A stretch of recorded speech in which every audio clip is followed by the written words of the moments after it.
good, yo? It's your boy Ty back here with another video, and in this video today we are going to be building the best squad possible in NBA 2K21 MyTeam. So if the $250,000 tournament was today, what squad would I go out there with? Yes, for $250,000. What is the lineup that I would assemble? What are the 10 guys that I think would give me the best chance to win? That is what I'm going to be going over today in this video.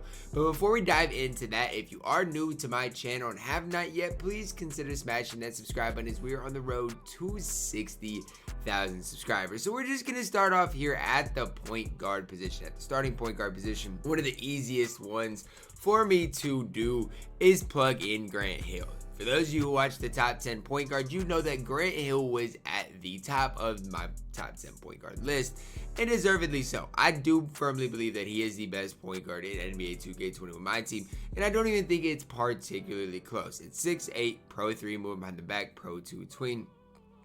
I don't even mind his release that much, to be honest with you.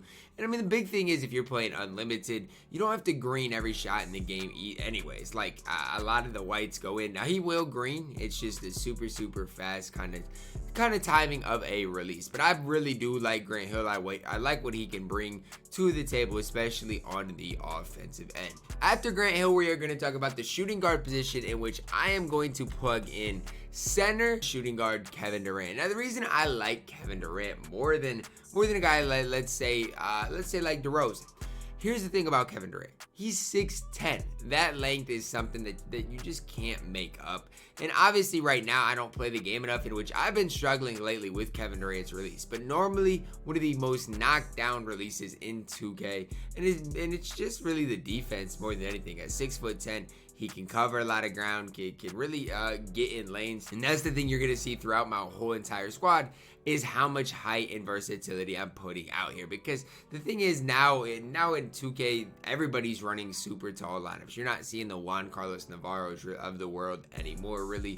Dwayne Wade, like, you're not seeing those types of cards be ran, because people now know that, wow, people can run, Chris Webber at point guard, so that's the thing that we're starting to kind of see the transition to, is these super tall lineups. At the small forward position, the fake card himself, Danny Ferry.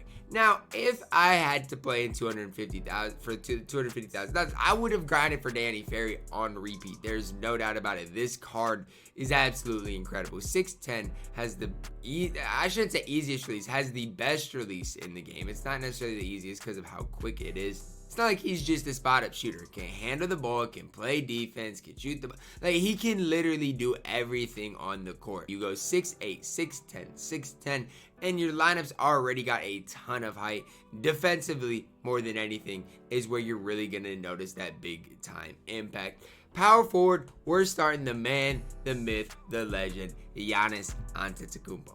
This Giannis, I don't know why they released the Giannis like this so early. I'm guessing the next Giannis we're going to get is just a point guard. I say Giannis like this early when we're in the middle of April, but this Giannis is incredible.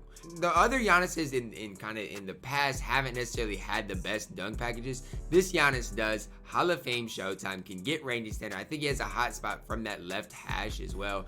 And he is absolutely incredible. I love Giannis's release. And again, so you go 6'8", 6'10", 6'10", 6'11", and we all know what Giannis's player build is like. Giannis is the type of dude on offense, you don't really have to do anything with him. He can just kind of stand there in the corner on the court. But if you want to, run your offense through Giannis in a 5-out type of setting, you can do that as well. His speed glitch is so crazy because of how tall and athletic he is. Again, I'm loving just kind of the makeup of my starting lineup, and I really put in my opinion, best 5 in this starting lineup. We're not saving anything for the bench. We're going out there with the guys. And Giannis Antetokounmpo, in my opinion, is one of the best 5 cards, or one of the top 5 cards in the game at the current moment.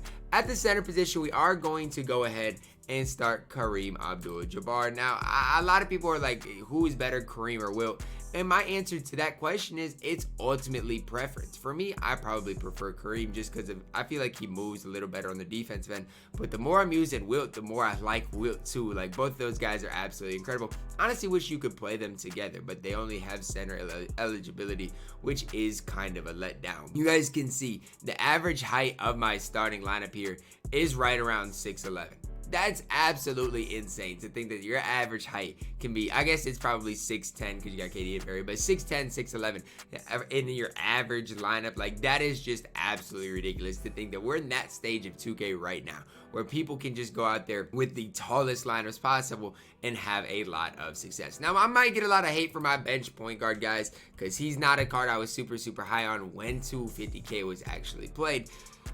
But the more I use Luka Doncic, especially in a competitive type level setting on, like, let's say a Hall of Fame type difficulty where releases are super important, the more I like him. Like, his release, guys, it is lights out. If you can't green with Luka Doncic, you probably can't green with that many people in the game. His release is absolutely incredible. Has the Pro 2 Curry escape, Pro 1 move behind the back, which I personally don't even mind that much. Again, Luka's the tallest guy you're probably going to see today. I'm thinking at 6'7", which that's not even bad. 6'7", that's still pretty lengthy. You could put Kobe Bryant as your backup point guard if you want, but I just like what Luka gives me, just that little bit more. Shooting guard, guys, we're gonna go with a guy who I'm personally not that much higher on than his Galaxy Opal. Now, a lot of you guys might be like, what? But here's the thing. The real only difference, obviously badge-wise, he is just a little bit better outside of steady shooter, but the biggest difference is that he has the Curry escape. Other than that, there's not that big of a difference between this Tracy McGrady and the Galaxy Opal T-Max. So if you're wondering about a guy to pick up, Galaxy Opal Tracy McGrady is still absolutely incredible. Talk about a guy who's 6'8", who has a good player model. It's Tracy McGrady. I absolutely love his player model. I think Kevin Durant gives me a little bit more, but that doesn't take away what T-Mac can give me. Now, I run T-Mac with Luka because if T-Mac's going to be in my squad, he's going to be my primary ball handler. That's just the way it's going to be. Not to say Kevin Durant couldn't, but I absolutely love what T-Mac can give me as a primary ball handler, and especially in the half court with that Pro 2 Curry escape. So after T-Mac here, we're going to go with one of the players kind of similar to Danny Ferry. We get an off-brand Danny Ferry in AK-47. So at my small forward position, you guys can see where I'm trending. Just for those base 98 type players that they don't have to do much on the offensive end. And that's not to say Danny Ferry and Andre Kirilenko can't do much on the offensive end, but they're there mainly for defensive purposes. So far my backups, we go 6'7", 6'8", 6'9". Obviously, AK, you can compare him to Danny Ferry, but he is just a very worse version of Danny Ferry. But that doesn't mean AK is bad. AK can still get it done at an elite level. I can't tell you how many games, right, I play in a competitive type state, in which Andre Kirilenko has 0 points. But then there's some games he'll drop 15 in a quarter. He is that type of player. If he gets hot, man, he can be elite on the offensive end. But you always know that Andre Kirilenko is going to be able to get you stops on the defensive end. And because of that, he will play in my 250K squad if it was today. Backup power forward, guys, we're going to talk about a guy here in Galaxy Opal D-Rob. Now, I contemplated putting Dark Matter Chris Bosh in this lineup. I really, truly did.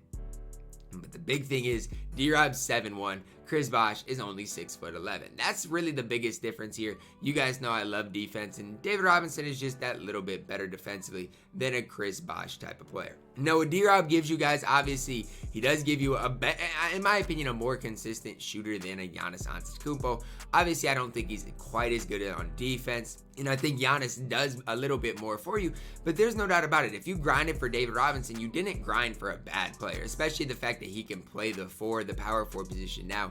I think that does help his case, especially with Kareem and Wilt out. Helps his case for still playing in the game. Now, if you want to run Danny Ferry at let's say the 4 and kind of run a little smaller lineup, I don't blame you. But for me, I'm going to go out there with one of the tallest lineups possible, one of the best defensive lineups possible, and David Robinson's a big part of that. Now, I see a lot of people still running their offense through David Robinson with a 5-out type of setting. If that's you, go ahead and do your thing. But with this squad, David Robinson's not going to have that much pressure on the offensive end. Just defend at a high level, grab some rebounds, and really biceps. That's all I need from you. At the center position, guys, we are going to plug in, last but not least, flash glitch Wilt Chamberlain. Again, a lot of people will say and live by the fact that Wilt Chamberlain is better than Kareem Abdul-Jabbar. Now, I'm not one of those people to say one is necessarily definitively better than the other. I still think it's ultimately preference. But if you don't think that they're the top 2 centers in the game, that's when we need to have that conversation. Like, okay, are you okay? Because what they give you on defense is just it's absolutely crazy. Wilt and Kareem, in my opinion, have a big advantage over anybody like let's say Chris Bosh or even a Jaren Jackson Jr., those types of players.